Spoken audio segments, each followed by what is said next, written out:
And that doesn't mean that my value that I'm asking the wrong amount of money. It means that I'm asking that from the wrong group. I need to find people that don't have those same opportunities. And if they don't get my training, what's it going to cost them in their lives? Our ever-changing world calls upon the most courageous, resilient, and relentless of us to face its most extraordinary challenges.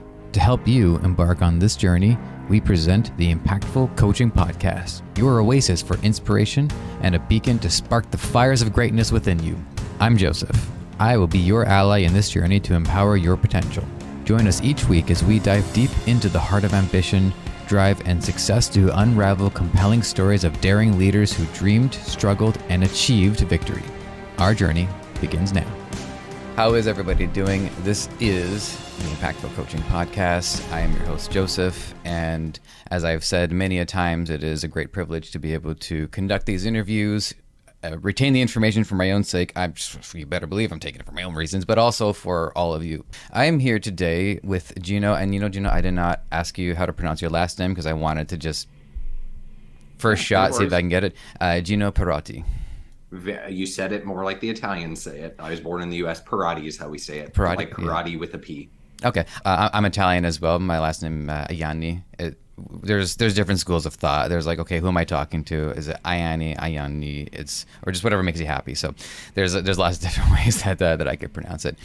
All right, so Gino, we've got quite a bit to cover today, definitely in the realm of thought processes and understanding our value, and something that we haven't talked about yet on the show, at least as far as I have been able to keep track, is the different ways that people can listen. And as a listener and as a conductor of interviews, listening is one of the most important tools that I've got to have. So I'm really curious to learn about how this all works. So that's our agenda for today, but would you kindly start the program off by telling the audience, what you do and what you're up to these days? Absolutely. What do I do? Always a huge question, right? And I think as an entrepreneur and as a coach, that's kind of the what you're trying to drill down into. What do you do? So I'll start with the large overview and then kind of drill down into the more specifics. Largely, I'm an educator. So I do that in two paths. I'm a full-time academic, so I'm a lecturer here at a college in New York City. And my field is called, in some areas, human communication, communication studies, interpersonal communication.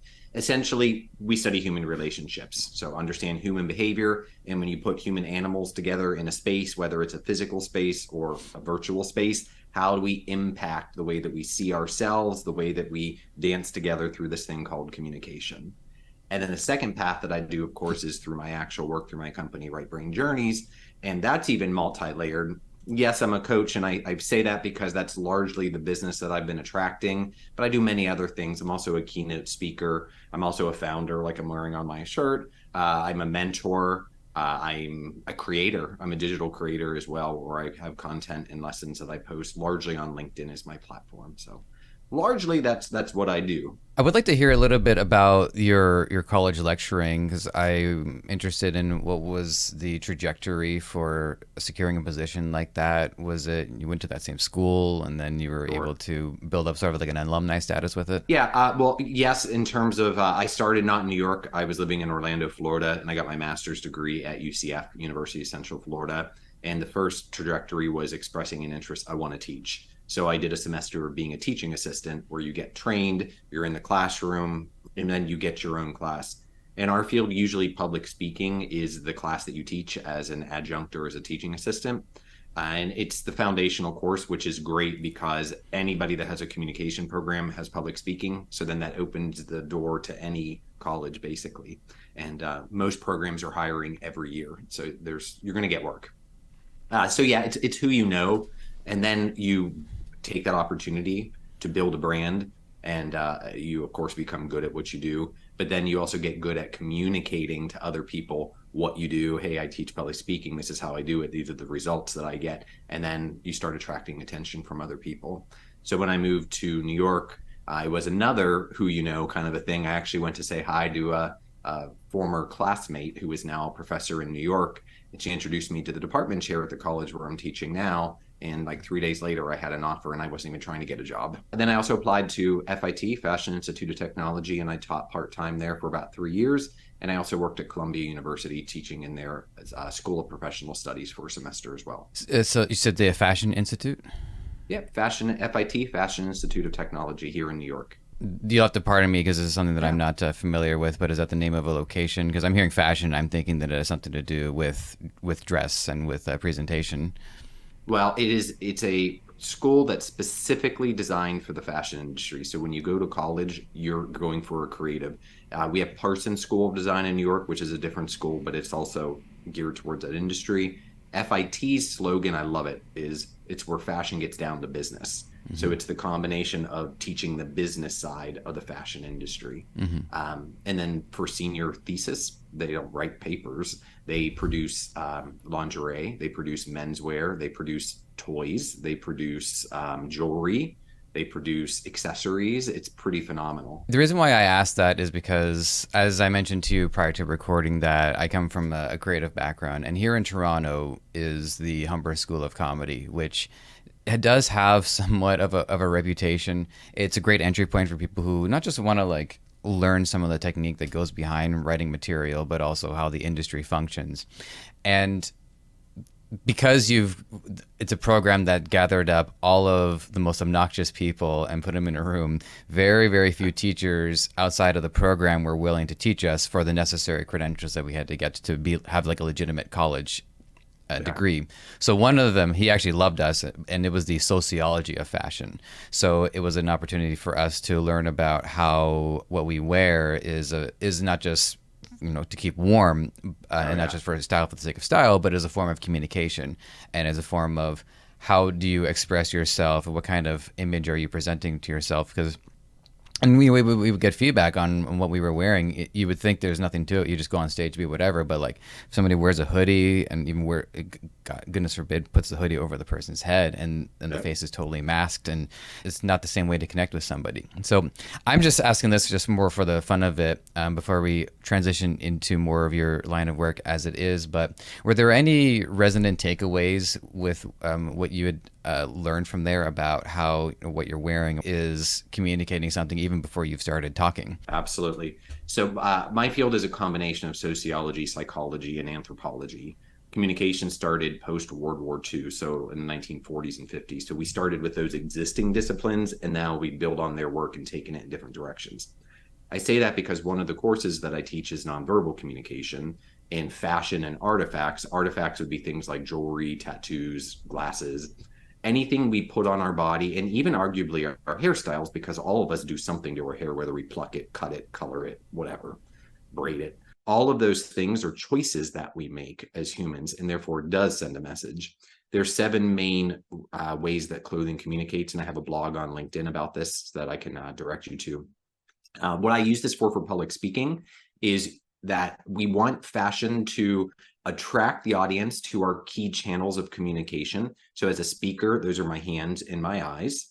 So wearing all black and red shoes would be a horrible public speaking choice because the eye goes to color and light. So it would pull your eyes down to the shoe, which as a public speaker would be horrible.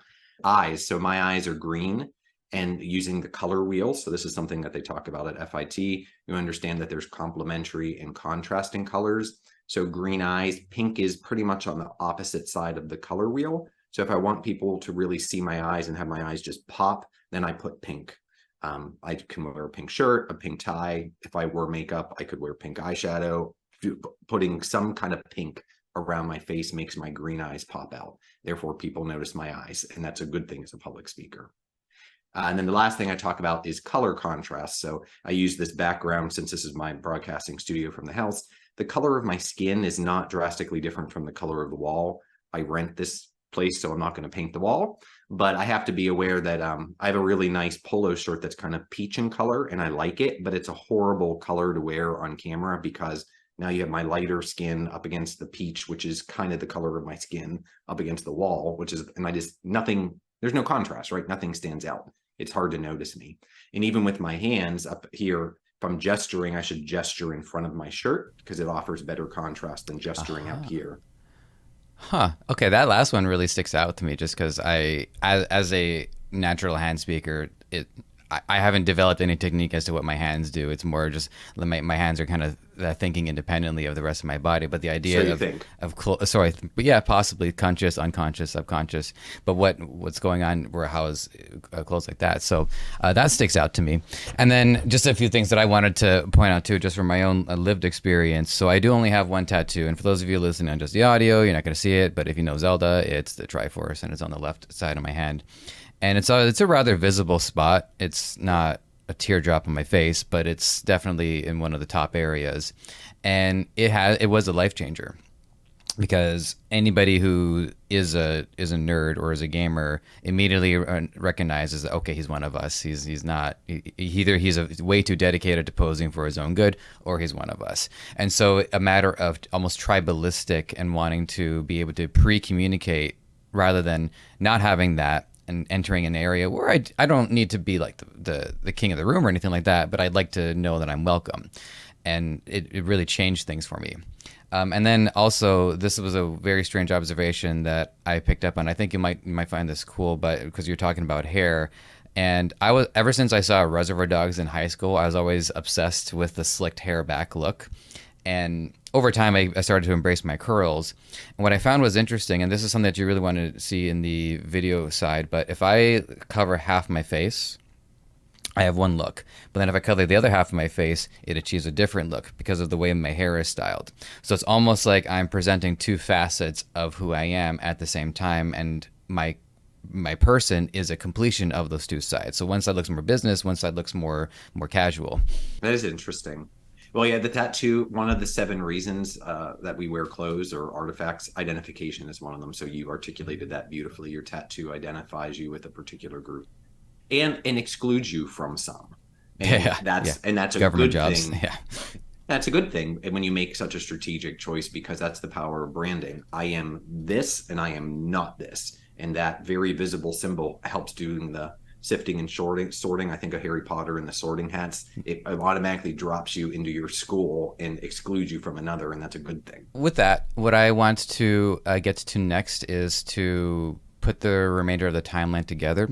So in all of the work that you had done and your education, how did your professional career path take you towards developing right brain journeys? It's twisting and turning. So that's the first thing I want to say to people who are on the beginning of their journey is it's often not a straight path. And I actually had talked about this on a previous podcast.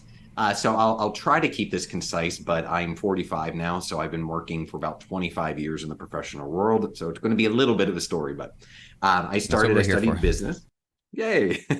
I studied business in college, business management as an undergrad. So I wasn't a comm major. I did my master's degree in communication, but I was coaching gymnastics. I was obsessed with that sport as a teen. My dream was to become an Olympic athlete, and I was good, but I wasn't that good. So the next best step was for me to try to work with Olympians. And when I graduated, I decided that I was too young and energetic to sit at a desk all day at a business job. And I applied for coaching roles at different gyms, and I got hired by an Olympic training center in Orlando, Florida. I'm from Pennsylvania, so I moved from Pennsylvania to Orlando to work at this gym. And it was a pretty amazing experience. One, it was a bit of disillusionment because I had these childhood dreams. It was more, I was really chasing the glamour. I didn't understand that. The glamour of what it was to have medals and win the Olympics and have the media and all of that. But when I actually saw the work that they had to do daily in the gym, it was a different story. It's not glamorous at all. But I do love the sport, and I stayed coaching for about 15 years part-time. So coaching was my first role. And that's really where I discovered that I'm a good teacher. I had taught at a YMCA when I was in college, and that's what kind of qualified me to even get hired by an Olympic training center, as I've already been coaching for about 4 years. And when I graduated, I had been with those kids and their families for 4 years during this journey. And the parents said to me, "So where are you going to be teaching?" And I said, "Oh, I'm not a teacher. I'm a business major." And they said, "Well, you're kidding, because you're amazing at teaching." That was kind of like the first light bulb of, oh, all right, maybe I am a good teacher. So I started coaching. That was my first official teaching role. And then when I decided that, oh, I don't think I want to do this full time, and the pay is actually really not good, and I miss using my brain. It's all body and coaching. So I ended up getting hired by a real estate management company in Florida, still coaching gymnastics part time. And my job was resident services director, which was to try and keep good residents from moving. If you're not a good resident, you don't pay your rent, you cause damage, you can go. But if you're a good resident and you turn in your notice, we're not just going to take it. We're going to ask, why? Is there anything we can do to keep you? Because that reduces turnover costs. That actually, very shortly after I joined the company, I was 22, just turned 22. I got a job with the company in learning and development because it was growing and they needed us to train on leasing, marketing and leasing, and resident service retention. So that was really how I got into formal learning and development. And I discovered I love designing curriculum. I love presenting in front of the classroom. I love people. I love helping people learn skills that can make them better in their jobs. Then from there, I decided to reposition myself from real estate management because it was a little frustrating. Your clients live with you 24 hours a day in your product. So the chance of something going wrong is inevitable. It's not like, you're open for 8 hours. You can kind of make a seamless experience in 8 hours of business, but not when someone's with you 24 hours a day all year long. So I decided I wanted to try a different industry. And I was able to stay in learning and development in Orlando, and I transitioned into banking. And I did that for a year and a half. That was very left brain, which gets us into our path eventually of where I started right brain journeys. Even though I love helping people learn, I really was not thrilled with teaching like technical stuff, software stuff. It was banking so black and white, as it should be. Yeah. Keep your money safe. But it just wasn't a good fit for me. I was working on my master's degree at that time while I was also working full time at the bank. And that's where I started teaching as a teaching assistant, like I said. And I realized, oh, I kind of really like this teaching in college. It's got a blend of everything. So while I was doing that part-time, because it took 2 years part-time teaching at the university to eventually wait for a full-time role to open up, and then I had to apply and stuff. But in the meantime, the gym where I had been working for years part-time, the owner and I were good friends. Her manager quit. And so I went to work for her for 2 years as the business manager for the Olympic Training Center. It was a kind of a pinch me moment because I realized the power of manifesting. 15 years earlier, my teenage self would never believe that I would one day end up managing and supporting the very Olympians I used to idolize. They were now coaching in our gym, and I'm now leading to them, and they're looking to me for support and guidance. And it was this moment, wow, I was just a little kid in Pennsylvania with no connections, and I created this for myself. That really opened up my mind to the power of figure out what you want, gain the skills to become excellent at it, and then the doors will open. And then the last story, and I know I'll let you breathe in a moment. You asked me about right brain journeys. So as I was teaching now full time at the university, I was on a contract that was ending in 2013. It was a grant. So I knew I only had a 3-year that may or may not be able to be renewed. So in 2013, the contract, they had no money. It was running out, and I had to figure out what I wanted to do. So I decided to start a company and offer these really life-changing insights that I had gained that totally transformed my life when I studied our program and as I taught. And we weren't doing this in traditional learning and development in real estate and in banking. And I felt that this could be very helpful for managers and leaders. So I wanted to help people gain more interpersonal and communication side of skills, emotion-based skills. And I started Right Brain Journeys 10 years ago, summer 2013. Started out as a traditional learning and development. Let me go in and do a 2-hour training. And then there's been a lot of evolution. There certainly has. And I think I've picked up on an association here that I wanted to run past you, which is I think in order to be the expert on the subject that we're talking about today, there requires a certain amount of elasticity in the mind to be able to conform to the different variables of who you're talking to and who you're helping, and also what you need to learn. And just to rattle off like some of the things that we've talked about, so gymnastics and banking and fashion, and all of this is sort of encompassed in a communications experience. So it seems to me that you developed that elasticity to be able to now convey this to others. Whereas I feel like if you were just in one industry the entire time, I don't think you would have ended up this way. I agree. And none of that was a deliberate. It wasn't like I want to carve this path out where I can gain. it really was the old contrite, follow your heart, follow your passion. Um, I'm very into Italian culture, so I've studied in Italy and I've studied the culture. And people like Leonardo da Vinci and Michelangelo, where their lifestyle was very appealing to me, where they had their hand in a bunch of different things and they were excellent. So I know can sound like an arrogant comparison, but I think it's more aspirational. I've always aspired to be more like a Da Vinci or Michelangelo, where I'm just interested in so many different things. Mm-hmm. Life's short, so I'm not gonna go down one path when I want to keep trying other things. Mm-hmm. Well, just to also throw my own experience into the ring in that front. So what I find, although a lot of what I do is encompassed within creative, like I'm not in textiles or anything like that, but the creative field I think is a treasure trove of different skill sets to develop. So some illustration, some writing, some performative, some producing. And when you find it is all relative. So if I'm in one area where I'm with a bunch of performers, I'm like, okay, well, I don't need to wear my performer's hat because they've got this. But they might not. Maybe they need sound effects. Maybe they need editing. Maybe they need filming. Maybe they need writing. Conversely, when you're in a room with a bunch of writers, it helps to be the most dynamic one out of the bunch. So what I've found with the way that my career grows is that rather than focusing on one pillar and having that pillar grow vertically as quickly as possible, it's more about a bunch of pillars all kind of growing laterally so that each one develops each other. I haven't purposely studied Italian culture, but I've picked up a lot of it through osmosis. So I think there is a lot of that, of just not just seeing what, or being a part of a lot of different, whether industries or interests, but also connecting them together, I think, is what really draws us. Is what are the commonalities and how do we mesh all of this together? That's the part that I find fascinating. I agree. That is my biggest criticism of academia is we break everything down into manageable chunks. You're studying psychology, you're studying biology, you're studying engineering.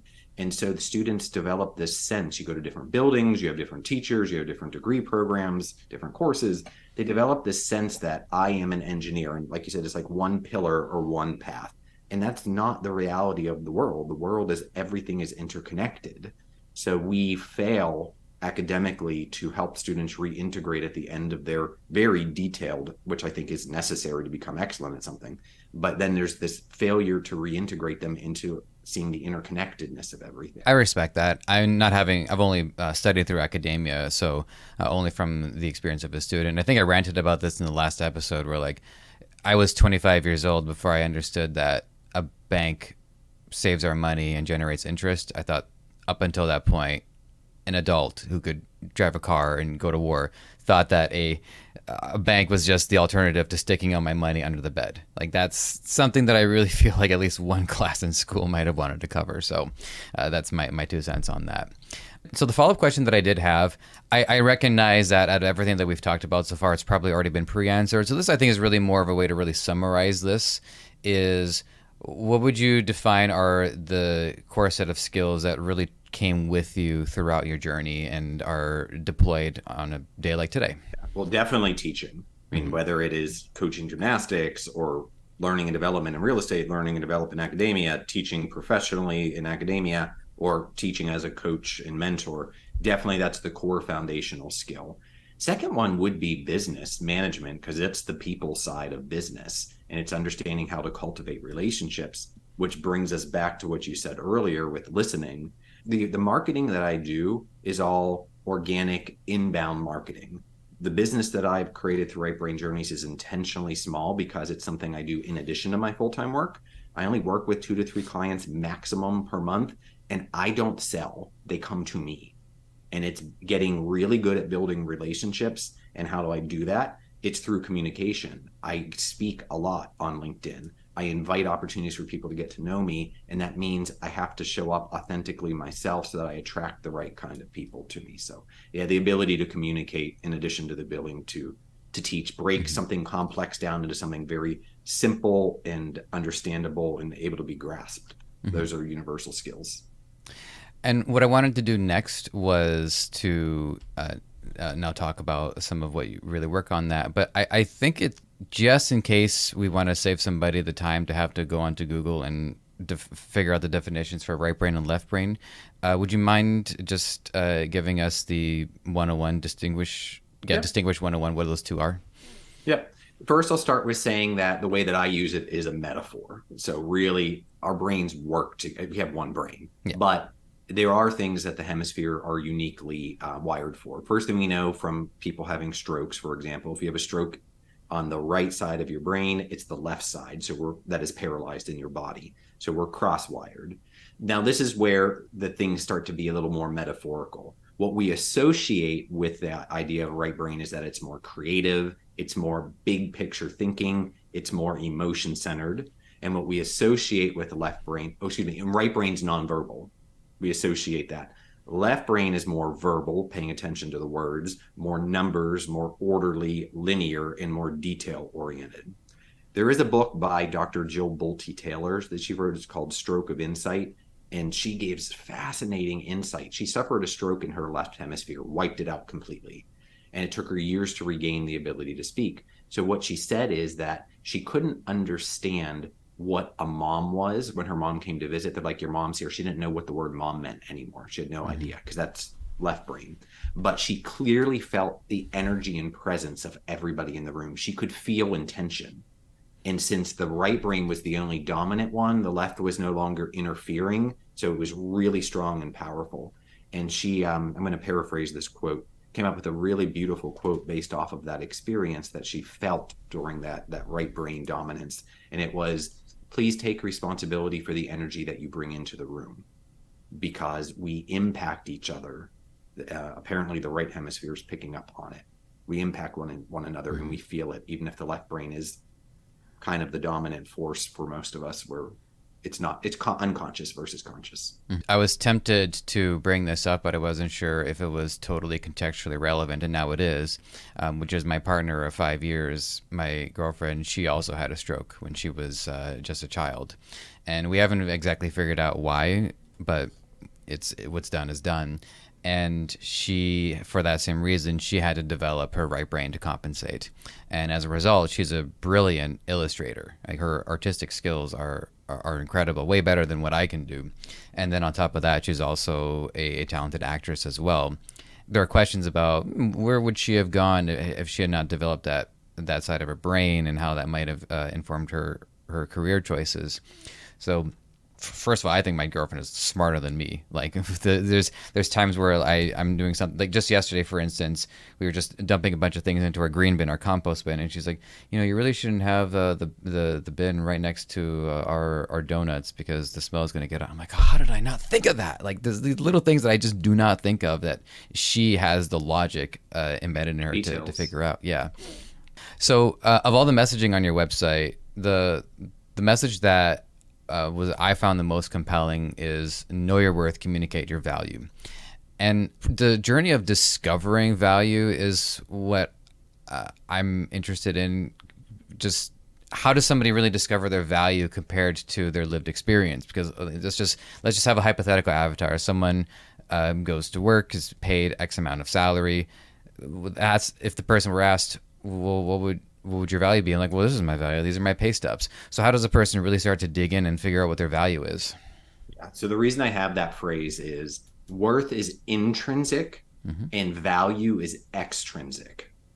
Worth is regardless of how other people see you, regardless of what other people think of you, you are worthy. And this goes into a lot of self-limiting beliefs that I sometimes have to work with clients. They come to me for public speaking because they're scared to speak. And what they don't realize is there's something core emotionally. It's not a lack of skill yet. It's the fact that they're holding themselves back based off of some belief system. So usually it's grounded in worthiness. My voice doesn't deserve to be heard. And we don't come up with these messages. They're often given to us when we're little, but we keep them, and then we actually become the voice as adults that keeps reinforcing the message. So that's how we hold ourselves back. The value piece is about relationship. And this is key because a lot of us think about ourselves, meaning, well, I paid $80,000 for my degree, and I've worked at Columbia University, and I live in New York, and my rent is very expensive. Therefore, I'm worth blah, blah, blah, blah, blah. Yeah, you do need to figure out, of course, that's basic budgeting, what you need to be able to. But then the second piece becomes the relationship piece, and that's the value. Communicate your value. Okay, if you need to charge, I'm making this number up, $10,000 for a package, what do you do that makes it valuable to what audience that it's worth $10,000 to them? That's the thought process. And that sometimes it's simply the value of the skill in the role. Meaning, if I'm going to work with an educator, another educator to become better at speaking in the classroom, an educator only makes so much money. Their schools also offer professional development, so they have other opportunities for free training in that area. So they probably won't value what I charge for what I'm worth because they don't need to. And that doesn't mean that my value that I'm asking the wrong amount of money. It means that I'm asking that from the wrong group. I need to find people that don't have those same opportunities. And if they don't get my training, what's it going to cost them in their lives? Or I also bring this up when I do sales. How long would it take you to figure this out by yourself? Because a lot of times I do attract professionals, they're educated, bright people. I do think you could figure this out, but if it takes you 3 to 5 years, what are you losing in that process? If you work with me for 3 months and you pay my fee and you accelerate that process by a couple years, is it financially worth it? Is it emotionally worth it to you? And a lot of time that answer is yes. So that's what I mean by communicate value. Understand who you're helping and what positive transformations that brings to their life. And that's where most people fall short, I find. Mm-hmm. I just want to make sure, I want to say the first part back to you because I want to make sure I've internalized it. So worthiness is our internal, whereas value is what we've communicated externally to others. Yeah. Yes, because what if I said to you, Joseph, Joseph, I don't really like your work. I've listened, I've seen your stuff. I don't like it. I wouldn't buy that painting. I wouldn't pay for the podcast. Right. Yeah. So worth would be that's reflecting the lack of value to me. And that's a perspective. So as painful as that can be to hear as a creative, that's not fun. What that is actually a form of communication. That's a light bulb moment when you understand, know your worth, communicate your value. Okay, who is this guy, Gino, who just said that to me that he doesn't value? What are his demographics? What matters to him? And why doesn't my work matter to him? So clearly he's not my customer. And that will then help me pivot and think, all right, I might not have to change anything I do. I just need to change the people that I present my work to, right? Like any piece of artwork. I've seen I'm not a modern art fan. I like classical art. I've seen paintings that someone charges 20,000 for and you literally couldn't give it to me for free. I think it's the most hideous looking thing I've ever seen in my life. And somebody drops 20 grand on it. That's value. Or money laundering. That's one of those two. Yeah. Yeah, we learned about that in banking. We did teach about that. Yeah. Yeah, and worth comes from more a spiritual perspective. Let me say that because I've been talking more on the value side. Worth is understanding where your sense of meaning, purpose. I'm struggling for another word for worth that's not value. If everybody, there's a beautiful song. I think this is the best way to say it. Alanis Morissette. If I were, I may have to look that up in a moment, but it's a really beautiful song that she did in the late 90s where she had this spiritual epiphany and she talks about what if I lost my hair in my youth? That I would be good. That's the song. That I would be good if I lost my hair and my youth. So if you lost all these things that the world says makes you valuable, doesn't matter. Your sense of worthiness, the fact that you're alive and on this planet, the creator, whatever you call that presence in the world, has designated you to be here, means you're worthy. It's not dependent upon what other people think of you. Worth is not, value is 100% dependent on what other people think of you. So you're finding the right people who will pay you the value that you believe you deliver is the key in business. I'm going to share a pretty odd observation to the point where maybe we should anyways, so because in podcasting, I've worked with a lot of different people over my 10 years, including some people in the sex worker community. And that was actually one of the most illuminating projects I got to work on because what we expect versus what I actually got to talk to were two very different things. And one of the lines that has resonated with me even to this day was this one worker who the husband is paralyzed, neck down, and the wife has a lot of responsibilities in order to take care of him. So once in a while, they will hire a professional to not only clean him, but to also provide some of the services that only they are known for. And she said he still deserves to feel like a man, even if he's lost a lot of his control. And I think, and that to me is an example of worthiness that I think it eschews a lot of our status in society. It's about, who we are and what we were made of. And so I think for someone to have that appreciation for somebody else and say, this is what I do, I remind people that they are worthy of being loved and feeling that relief that only they're capable of. And again, I know I wasn't expecting to bring that up because I don't talk about it much, but it's one way to communicate worth, I think. Well, I appreciate you brought it up because I teach a lot of different courses at the university, and one of them is gender communication. And the angle that I personally bring into that is a sex positive approach. And what I mean by that is there's a very dark chapter on power abuse in sexual relationships. And one of the key statements is that a lack of communication is a lot of the times what leads to these power abuses. So that's why I take this angle of sex positive, that by the time you leave my classroom, I want you to, at a minimum, have thought about what brings you pleasure and what you don't want to do. What are your boundaries? What might be interesting to you? And if you feel comfortable, and I'm very comfortable talking about this stuff, can you verbally say these things? Because you have to verbally give consent. That's the theme of this chapter. Mm-hmm. If it's not verbal, it's not consent. But if you can't even say out loud yes or no because of guilt or shame, or which a lot of us internalize, then consent is a much more nebulous topic. So I agree with that. And then I'll support you real quick in saying I had read an article about the benefits of pornography, because there's certainly lots of research and studies about the downsides of pornography. Mm-hmm. But one of the benefits was about body image, and people who are performers who are not traditionally seen as beautiful in mainstream media. So when you see somebody whose body looks like yours being admired, adored, one of the positive things for viewers of this type of pornography they found was that it reinforced a positive body image. It made them feel worthy. It made them feel beautiful and desirable, because the mainstream media images have taught them that the way they look isn't desired and they're not good enough. That's interesting. We'll spend a little bit of time on this because it's also something that we don't bring up much on the program.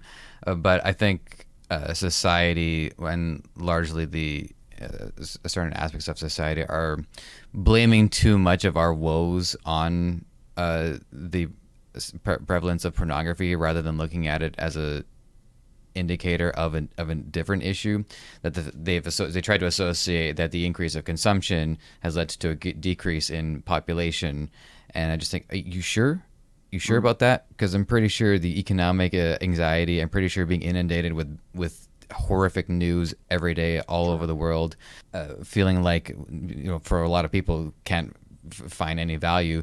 And yet we have this equalizer that can give everybody a chance to feel like that they can enjoy themselves on a day-to-day basis. That's the problem. That's the thing that's bringing society down. Yeah, I don't know about that one, Chief. And there's two sides of the coin for everything. So yeah, I think the fact that there are positives and negatives to both of it. And certainly I think it can be abusive. People do have addictions, and any addiction is not a healthy thing. But just because something can become addictive doesn't mean that it's innately negative.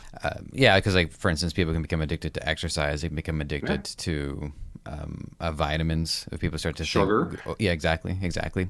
We'll table that discussion, but I'd love to at some point down the line have a full-on discussion about that, because there's a lot to get into about that. But what I wanted to, and I alluded to at the beginning of the episode, was about the different listening styles. So there's active, involved, passive, and detached. Now, all four of those interest me, because as someone who listens for a living, I wouldn't know what I fall under. So I'd like to hear about how did you develop this framework, and take me through how you can perhaps distinguish what style a person is, or if it's more of a, and I'm sorry, I was asked not to ask like three questions at once, but whatever. It's like, if a person is not strictly one, but it's like different styles or stances depending on the circumstance. Yep, absolutely. First, it's not my framework. It's another person's framework. I don't remember the scholar's name, but it's one of the things I teach out of. So Okay. the framework on these listening styles, these are styles, and you want to think about it as your preference. All of us are capable of all four styles, and all of us, well, I shouldn't say all of us, most of us probably jump between these at different moments, but we have a preferred stance. So I do have on my website, rightbrainjourneys.com, you look at the toolbar at the top, you click on resources. When you scroll down there, you'll see a link for the 10 questions survey. It's from Nova University. So you take it and it tells you how to score it, and that'll tell you your preferred listening position. When I teach this, of course, it's helpful to know what your preferred position is because that's probably what you're default to, but each has its strengths and weaknesses. So the word active, such a sexy word, right? You want to be an active listener. And active is great, but it's also completely consuming. So for example, when I am doing coaching, I am an active listener, which means that nothing else is getting any attention. I cannot do that for more than 75 minutes without becoming completely physically and emotionally exhausted. So my coaching sessions last at max 75 minutes because I am active listening. If I go to the theater, Broadway here in New York, it's a 2 hour show. I'm not active listening. There's moments I am, but I'm really doing the involved style, which means I'm listening. And then I think, oh, I really like that costume. I wonder how they designed that. That looks like it could be influenced by. So my brain starts doing other things while I'm paying attention, but it's not full attention. So you can sustain involved much longer than active. Passive becomes the next one, which now we're getting less sexy, passive listener. But passive would be kind of like a television show in the background you're watching, or probably a lot of people passively listen to the podcast. It's As I while do they're too. Yeah. exercising. I While Yeah. I'm doing my dishes, that's when I do get my listening in. Yeah. Which means that realistically, if you had to quiz them afterwards, probably retaining 30% of the content, they're missing the majority. It's not a horrible thing. It's just that our brain is going to zoom in on what what really interests us. So then the detached one, the least sexy sounding, this one is a good option in some circumstances. And those of us live in New York understand that that is the subway. You cannot ride the subway regularly and survive that experience unless you employ detached listening. There's always disruptions and people that you're not sure are safe walking on and screaming for your attention. And the more attention you give these people, the more trouble you can actually bring to yourself. So you'll find that most people in the car just ignore them and we're looking at our phones or reading a book. And if you ignore them, they go away. That's detached listening. You are aware, you heard sounds, you know that there's something in the environment, but you're paying little to no attention. Or another good example would be that you're forced to receive very negative feedback that is not designed to be constructive. So your boss calls you in instead of saying, "Hey, listen, we need to talk about this product that you developed. Quite frankly, it's not good enough, and here's why." That's constructive. So you should be doing active listening. Okay, what's not right about it? How do I fix that? But if they call in and they start attacking your worth, you piece of crap, Mm-hmm. you never do anything right. If you physically can't remove yourself from that situation, then detached is a beautiful thing because you're emotionally protecting yourself. I'm aware that there's noise happening, someone's talking. I'm not listening to any of this. I wall it off, shut it off. That sounds like something that can come in handy for me, frankly. Is there a particular training module or method that people can use to? Because it sounds to me like if I were to try to do that, and over the past 33 years, I probably have. I feel like I would just focus on listening to something else in my own head. Like I would have like a Great competing question. source of information because my imagination can tell a story, and I could just focus on what my imagination is saying. So, because like one of the things that you might read about in meditation is trying to focus on absolutely nothing is probably not going to work. You need to focus on a thing, like your breathing or picturing a Yeah. flower in your head. So, is there anything that we can do to kind of improve the detached mindset? Yep. You can go on either my YouTube channel for Right Brain Journeys or on my LinkedIn. My LinkedIn is under me, Gino Perrotte, and it's under feedback, constructive feedback. I have a learning lesson on that. And there's two things for constructive feedback. It's giving constructive feedback, which is not what you're asking. It's the second part, receiving constructive feedback. So when you understand what constructive feedback is, You can, in that moment, take someone's destructive feedback. Again, you're not worth anything. You're a piece of crap. You never do anything right. That is feedback with their intent to destroy you in some way. Mm-hmm. So when you understand that you have the power as the receiver to take that and recycle it into constructive, here's what it is. So what I would encourage you to do would be immediately start questioning not yourself, because that's what the destructive thing is intended. They're trying to use their destructive words to get you to question your own worth. Mm-hmm. So stay grounded in your own worth, meaning your worth is not dependent upon what other people think of you. Instead, get really curious about that speaker, the person delivering the message. Who is this person? What is their belief system and their value system that they feel that it's okay to call somebody in and tell them that they're a piece of crap? What could their experiences have been that led them to that moment? So as antithetical as it is, because you often want to push away and get away from the thing that's injuring you, this is actually engaging with it and recycling that. You get really curious about them. And then the more you learn about other people, the more you actually learn about yourself in the process. So by discovering something about them, you may realize, oh, I think I think I'm the kind of person who would never do that, but I actually have done that to someone in the past. Mm-hmm. Why would I have done that? And I don't think I will ever do that again. You're touching on a theory that a non-institutionalized, not peer-reviewed theory that I have, but one of the things that I've talked about in the show at least once or twice is this concept of the antidote is always extracted from the venom. And there are real life examples of this. When a spider bites, a scorpion bites, they have to extract the venom from these creatures in order to develop the antidote for it. Vaccines, historically, you have to use the previous or even active strains of it to develop the vaccine. So in that same way, that destructive feedback, there can be something useful in there. There can be something vital in there. But I think what you're describing is the tool in order to actually do that extraction, which is they're not saying anything contextually useful, but the overall context or the subtext of what's happening can be useful in my own personal development. Exactly. I'll give another quick example would be when I'm traveling abroad, because I was just in Italy for a couple of weeks. I'm from the US, so it's not my natural culture. I will make some mistakes and some faux pas in the culture. So if somebody wants to call me stupid because that action I did, if I were Italian and understood, actually was something stupid. So if they tell me that I'm stupid for what I just did, it's not painful to me because I know I'm not stupid. I have all the awards and accolades to celebrate my achievements. The things that really hurt when people call you those things, and this is the illuminating thing, are the things you actually believe about yourself. So, oh my God, they saw that I'm stupid, or they saw that I'm not attractive, or they saw that I'm insecure, or they saw me, and I believe those things about myself. So if it really hurts, so someone else's opinion really hurts, it's very likely because you believe that thing about yourself. And now they just reinforce what you don't want to believe. That's really interesting. As I'm receiving it, I totally agree with that.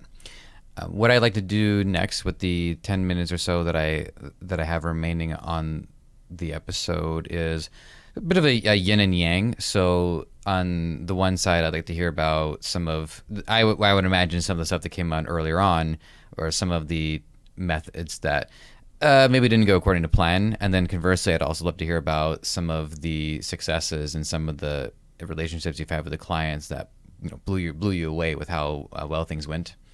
Yeah. Early on, I had mentioned that I was looking at just getting back in traditional training, learning, and development, which is kind of like a data dump or a let me show you and then go and prosper, go and do it on your own. Those were not highly successful. Part of it is a lack of motivation on some people's part. They need to follow through. They need accountability. Sometimes it was, and this is what helped develop the techniques I use now, it wasn't really a lack of skill. I mean, they do need to learn the skill, but it really starts with that negative belief system or self-doubts. And that's why I use a much more emotional approach, which is why I call my company Right Brain Journeys. I do work with left brain people, right brain people. I work with people because we all have a whole brain that we're using. Mm-hmm. But the idea of right brains is we're going to dig into this emotional side, which is often uncomfortable for people. We're not going to linger there. I'm not a therapist. I'm not trained to do therapy. I never sell myself as a therapist because I'm not qualified to do that. But we do need to visit this energy that is preventing you from moving forward. The reason you need to be accountable is because there's something that's limiting you. You don't believe you deserve to have this. I've been through that myself. You don't believe you can, so we need to re-envision. And then after we move through this emotional side, then we can move into the skill building side. So that was the first framework. Was I was just trying to jump right into skill-based training, and not nearly as effective. We need to go and do the pre-work, which is set the emotional climate. I call it emotional interior design. We need to set the stage internally for the work that we're about to do. And then some successes, I can think of two immediately off the top of my head. One client who's now thriving here in New York City, around my age, so middle-aged, and was doing a complete career pivot.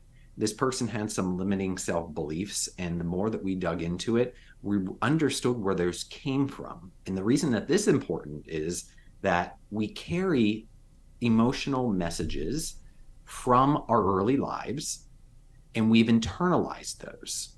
So even though some of those people who said those things to us are no longer in our lives, we become them. We keep repeating those messages to ourselves. And so their presence stays in our lives, but it's us doing it to ourselves. So it was really trying to understand why this phenomenal woman who has everything going for her, smart, ambitious, beautiful, I mean, everything, why she doesn't believe that she can move forward in the direction she's want to move forward. And now she's done a complete career pivot. I see her stuff all the time on LinkedIn. She's delivering such valuable content and not just vanity posts. Vanity posts drive me nuts. Look what I did. Look what I just joined. Look what I won. She's actually delivering stuff for her audience that helps them become better. And I'm just thrilled at seeing her progress with that. Then another client of mine was recently contacted me because she's recently become a chief people officer for a new organization. And hers was actually a pretty simple fix. She just is not a wordsmith. She doesn't know how to say concisely and with confidence the things that she needs to deliver. So my work with her was truly public speaking. It was, okay, what's your message? Here's how I would say it. Now you take that, and we need to make sure it's your words and not Gino's words. And then it was really reinforcing, when she got a message that she was comfortable with, the delivery. And that's where I zoom in on the nonverbals. What kind of gestures are you using? Because there are specific types of gestures. What type of eye contact? The tone of voice. What do you need people to feel by the end of that sentence? And so how do you use your voice as an instrument? Because literally emotion is vibration. It's an energy. So how do you create the right energy in that way you vocally deliver that will help to trigger the emotional reaction in your audience? That was pure public speaking, and it was a big success for her. I was quite happy with that when I get to do pure public speaking. I wanted to take another moment or two just to expand on the idea that we have voices in our own head of people who are no longer there, and they've just become characters that exist inside the narrative of our own mind. And you've made it clear that you're not a therapist, and I also not a therapist, but I guess I just like to hear about it because I am dealing with it. Like I've had people who I haven't talked to in 3 years, 5 years. And it's not just like reliving memories of incidents that we've had, but it's also being faced with new context where if I know this person so well, I'm already knowing what this person is going to say because I understand their patterns. I wish I had something to say to how to deal with it because I don't, but I would love to hear about like maybe how are some of the steps that you've been able to take to start mitigating it on your end? Yeah, I teach something, and this is from my intercultural. That's another class. I teach about like 8 different classes at the university. So intercultural is another one. And when I first learned this, it changed my life. Understanding the difference between fact and interpretation.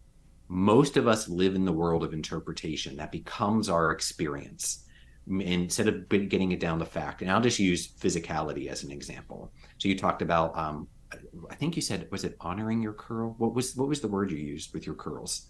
You used this very specific word earlier. Embracing, I think. Yeah, that sounds like yes. It. Yeah. And so immediately that word struck me because I thought 2 things. I thought, oh, great. And at the same time, And what I mean by is the fact that you had to embrace your curls means that there's something inside of you that said at some point that curls weren't the desirable way to be. Because if you had to learn to embrace it, then it wasn't just there. Mm-hmm. So where did that messaging come from?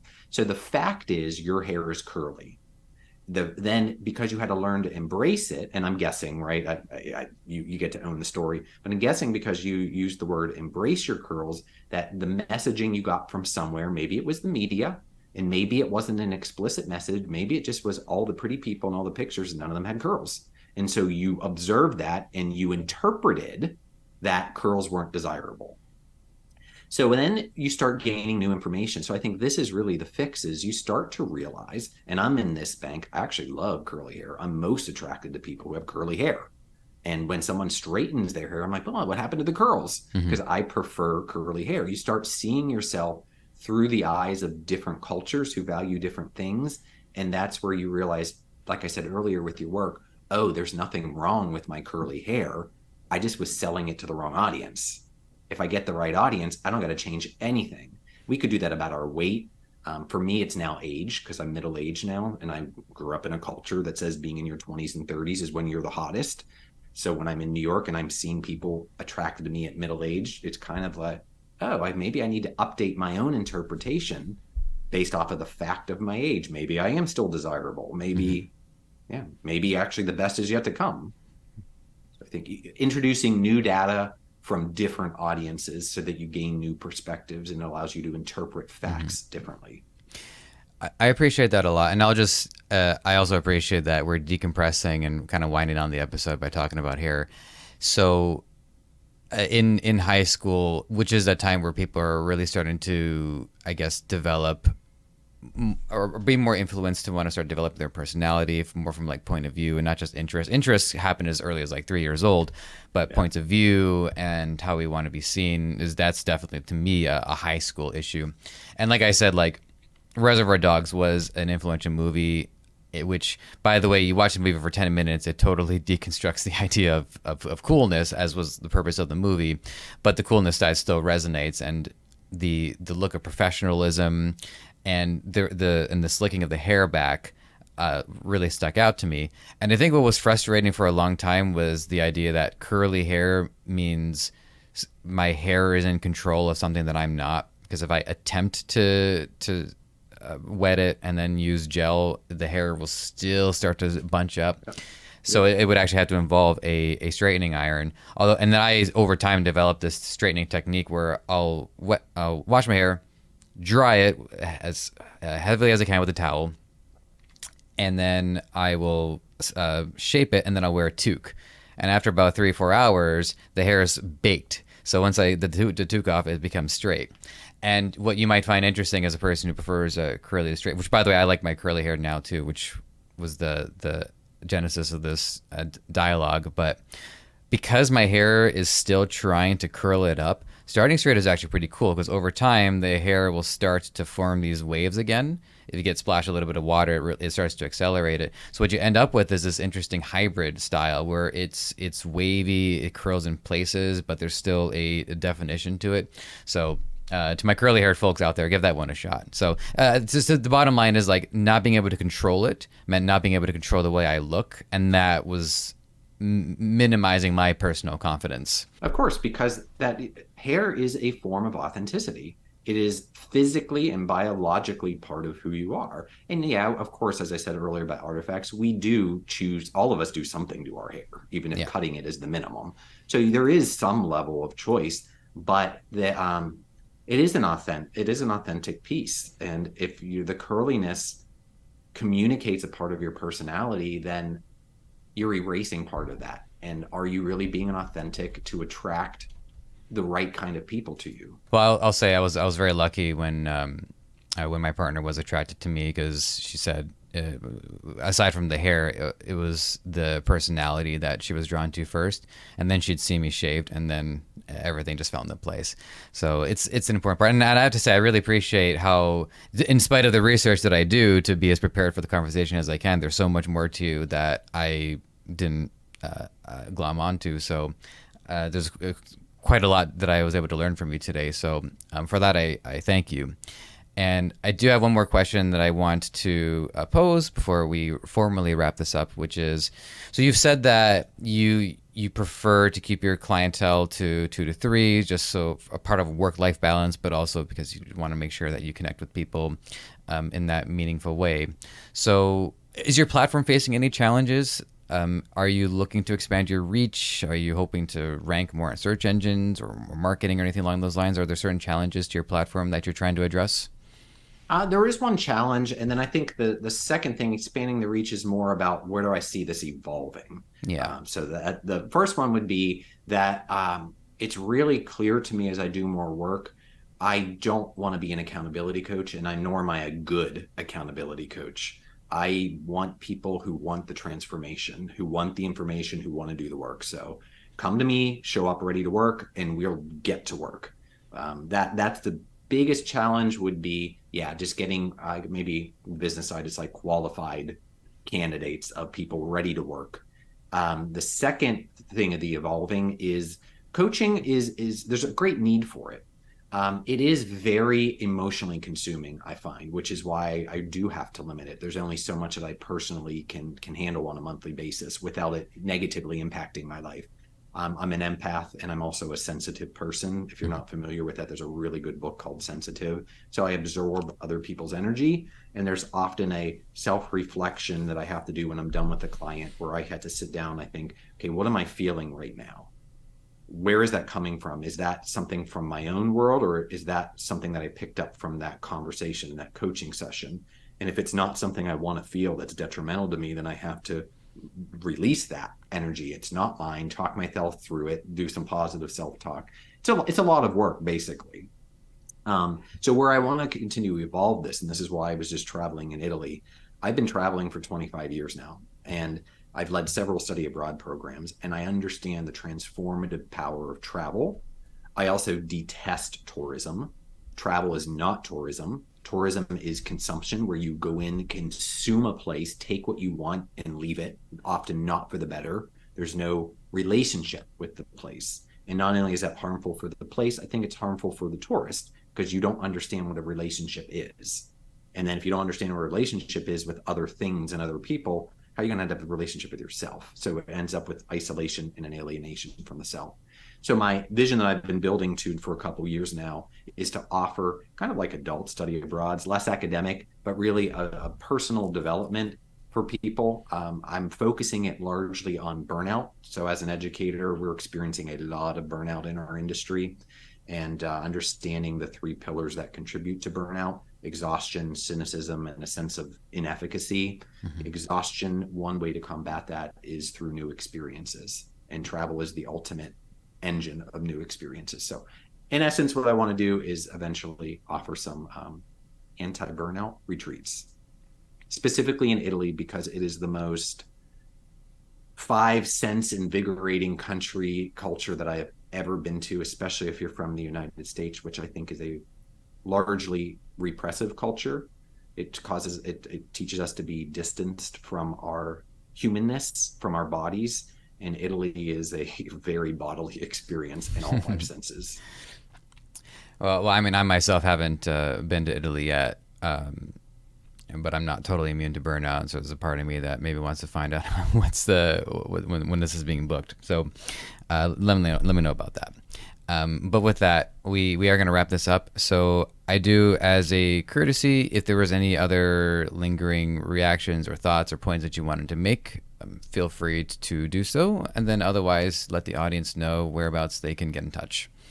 Yeah, I'd say the last thing would just be a kind of a little piece of advice for people starting out. This goes back to you were saying, out of all the messages on my website, know your worth, communicate your value was the most compelling for you.